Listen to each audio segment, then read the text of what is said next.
সালামু আলাইকুম বন্ধুরা, স্বাগতম তোমাদেরকে ওয়াইস পয়েন্ট এই নতুন পর্বে। এই পর্বে আমরা তোমাদের নবম শ্রেণী গণিত বইয়ের প্রথম অধ্যায় একদম শেষের যে টপিকটি রয়েছে কার্টেশীয় গুণজ, এই টপিক নিয়ে আলোচনা করব, যেটি 1.9 কার্টেশীয় গুণজ। বন্ধুরা, কার্টেশীয় গুণজটি কি? কার্টেশীয় গুণজে বন্ধুরা আমরা মূলত দুটি সেটকে গুণ করি। এখন দুটি সেটকে গুণ কিভাবে করি আমরা, এটা মূলত আমাদেরকে উদাহরণের সাহায্যেই দেখতে হবে। দেখো বন্ধুরা, আমি কার্টেশীয় গুণজে কি লিখেছি। কার্টেশীয় গুণজে ধরো আমার কাছে দুটি সেট এ আর বি দেওয়া আছে। এখন এটা এ সেট, এটা বি সেট, তাদেরকে গুণ করলে হবে। কার্টেশীয় গুণজকে আমরা নর্মাল গুণ চিহ্ন দিয়ে বোঝাই। ধরো এ আর বি সেটকে যদি আমি কার্টেশীয় গুণজ করি তাহলে এ ইন্টু বি দিয়ে দেখাবো। আবার ধরো আমি যদি বলি যে না, আমি ওয়াই এবং জেড এই দুইটা সেটকে কার্টেশীয় গুণজ দিয়ে দেখাবো, তাও আমি এরকম গুণ দিয়ে দেখাতে পারি। দেখো আমরা এখানে কি লিখেছি, এ এবং বি এর কার্টেশীয় গুণজ সমান সমান সেকেন্ড ব্র্যাকেটের ভিতরে কি এক্স কমা ওয়াই। এখন এক্স কমা ওয়াইটা কেন আসছে এটা তোমরা উদাহরণ দেখালে বুঝবে, কিন্তু এতটুকু বুঝে নাও যে মান কি হবে, দুইটা দুইটা করে মান হবে, একটা এক্স একটা ওয়াই। এই মান হওয়ার পর আমি কি পাবো, এক্স এর মানটাকে আমার এ সেটের উপাদান হতে হবে আর ওয়াই এর মানটা বি সেটের উপাদান হতে হবে। এখন এটা আমি যখন একটা উদাহরণ তোমাদেরকে দেখাবো তাহলে তোমরা এটা ভালো মতো বুঝতে পারবে। চলো এই নিচে উদাহরণটা দেখি। নিচে কি দেওয়া আছে, এ সমান সমান দেওয়া আছে এক্স ওয়াই জেড আর বি সমান সমান দেওয়া আছে 1 2 3, তাই না? আমরা যদি এই দুটোকে কার্টেশীয় গুণজ করতাম তাহলে কি বের হতো বন্ধুরা, বলতে পারবে? দেখো কি বের হয়।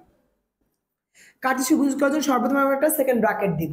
এরপরে কি করবো জানো, কার্টেশীয় গুণজে ধরো দুটি সেট আমার কাছে আছে, তো দুটি বা একাধিক সেট থাকতে পারে। তো ধরো আপাতত এই দুটি সেট নিয়ে কাজ করছি, তাহলে এই দুটি সেটের মধ্যে যে প্রথম উপাদানগুলো আছে তাদেরকে গুণ করা, অর্থাৎ এক্স এর সাথে 1 কে গুণ করা। গুণ করা মানে কি, এক্স কমা 1 এভাবে লেখা। তারপরে আবার এক্স এর সাথে 2 কে গুণ করা, মানে কি এক্স কমা 2। আবার এক্স এর সাথে 3 কে গুণ করা, এক্স কমা 3। আবার এখন দেখো আমি এক্স দিয়ে কি, এই ধরো এই সেটের একটা উপাদান দিয়ে কি এই সেটের সবগুলো উপাদান কি গুণ করে ফেলেছি না? গুণ করা মানে হচ্ছে সেই দুটোকে একসাথে রাখা, ফার্স্ট ব্র্যাকেট দিয়ে লেখা। আবার এই এক্স দিয়ে তো করে ফেলেছি, এখন ওয়াই বাকি আছে, ওয়াই দিয়ে তিনটাকে গুণ করবো। গুণ করা মানে তিনটাকে ওয়াই এর সাথে রাখা। তো একবার ওয়াই দিয়ে 1 কে ব্র্যাকেটে রাখলাম, একবার ওয়াই দিয়ে 2 কে, আর একবার ওয়াই দিয়ে 3 কে আমরা ব্র্যাকেটে রাখলাম।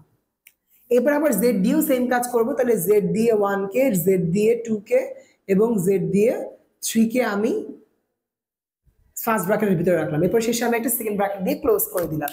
তাহলে বন্ধুরা এইভাবে কার্টেশীয় গুণজ করে। তাহলে কার্টেশীয় গুণজ যদি তুমি দুটি সেট নিয়ে করো তাহলে দুটি সেটের প্রত্যেক একটি, দেখো দুটি সেটের কি হবে, প্রথম সেটের একটি উপাদান দ্বিতীয় সেটের আরেকটি উপাদানের সাথে গুণ হিসেবে আসবে, যেটাকে আমরা বলছি এক্স আর ওয়াই। তো ধরো যদি আমি এইটা দেখি, এখানে এক্স এর জায়গায় এক্স বসেছে আর ওয়াই এর জায়গায় 1 বসেছে।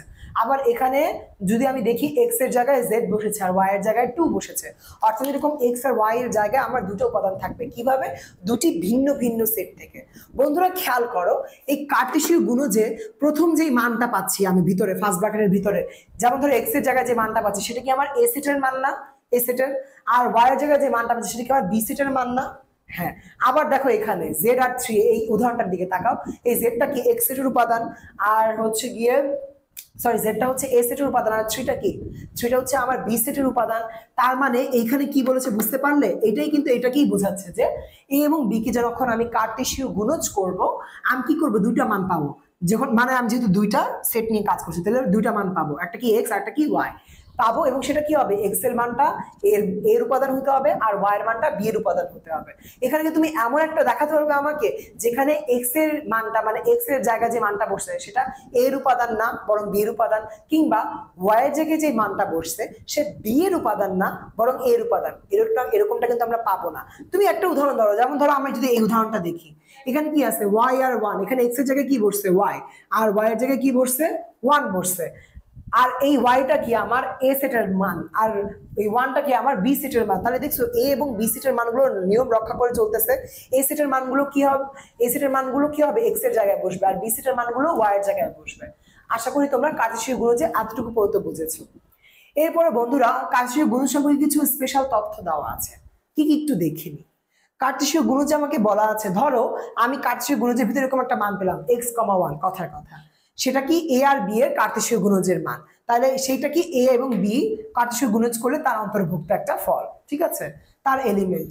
কিন্তু এই যে x, 1 এই মানটাকে যদি আমি চেঞ্জ করে দিই তাদের স্থানগুলো, অর্থাৎ x কে 1 এর জায়গায় 1 কে x এর জায়গায় বসে, যেটা কিনা 1, x, এটা কি আমার a আর b এর কার্টেসীয় গুণজ হবে? হবে না, অর্থাৎ a আর b এর কার্টেসীয় গুণজের সেই উপাদান নয়। কিভাবে? একটু উদাহরণ দিয়ে তোমাকে বোঝাই। যেমন ধরো আমি যখন a আর b কে গুণ করলাম আমি কি পেলাম? x, 2। এখন x, 2 না লিখে যদি আমি তোমাকে বলি যে 2, x is element of a into b, এই x, 2 এর জায়গায় আমি কি লিখলাম? 2, x, আর এলিমেন্ট চিহ্ন আমার a ইন্টু b, মানে a এবং b এর কার্টেসীয় গুণজ। বন্ধুরা a এবং b এর কার্টেসীয় গুণজ করার পর কি তুমি এটা পাচ্ছ কোথাও? 2, x, x, 2 পেয়েছো, কিন্তু 2, x কি পাচ্ছ? পাচ্ছ না। তার মানে 2, x কি আমার a ইন্টু b, মানে a এবং b এর কার্টেসীয় গুণজের উপাদান না। তাহলে আমি সেটাকে কি করব? ক্রস দিয়ে দেবো। তাহলে বন্ধুরা মনে রাখবে যে তোমার কার্টেসীয় গুণজের যে উপাদানগুলো পাবে শুধুমাত্র তারাই কার্টেসীয় গুণজের উপাদান। যদি উপাদানগুলোর জায়গা হেরফের হয় বা অদল বদল হয় তা কিন্তু কার্টেসীয় গুণজ কখনোই হবে না। এরপরে দেখো বন্ধুরা, ধরো আমি তোমাকে বললাম x, y is equal two u, v। ধরো কার্টেসীয় গুণজের মান x, y, সেই জায়গায় আমি কি বললাম? কথার কথা ধরো আমি 1, 2 দিলাম। এটা কখন সম্ভব? সমান সমান কখন বলতে পারবো? যখন x এর মান 1 এবং y এর মান 2, অর্থাৎ x এর মানটা যেহেতু আমার কমার আগে বসছে আর এখানে কমার আগে কি 1 এর মান বসছে, তাহলে মনে মনে ধরে নিচ্ছি যে x এর মান আর 1 কি সমান, অর্থাৎ x ইজ ইকুয়াল টু 1। আবার কমার পরে কি y, আর এখানে কমার পরে কি 2, তাহলে y ইজ ইকুয়াল টু কি 2। যখন x ইজ ইকুয়াল টু 1 আর y ইজ ইকুয়াল টু 2 হবে, এরকম হবে, তখন আমি বলতে পারবো x, y is equal to 1, 2, অর্থাৎ তখন আমি এই দুটোকে সমান বলতে পারবো। এখানেও সেটাই বলতেছে, ধরো x, y is equal two u, v। এটা কখন সমান হবে? x, y আর u, v তখনই সমান হবে যখন x আর u সমান হবে আর y আর v সমান হবে। এবং সবশেষে কি বলছে দেখো, যে কোনো সেট a এর জন্য আমি, ধরো তোমার কাছে একটা সেট দেওয়া আছে a, এবার এই a সেটটার সাথে আমি কাকে কার্টেসীয় গুণজ করছি? একটি ফাঁকা সেটকে। যখন আমি যে কোনো একটি সেটের সাথে একটি ফাঁকা সেটকে কার্টেসীয় গুণ করব, রেজাল্ট হিসেবে আমি কি পাবো? একটা ফাঁকা সেটই পাবো, আর কিচ্ছু পাবো না রেজাল্ট হিসেবে।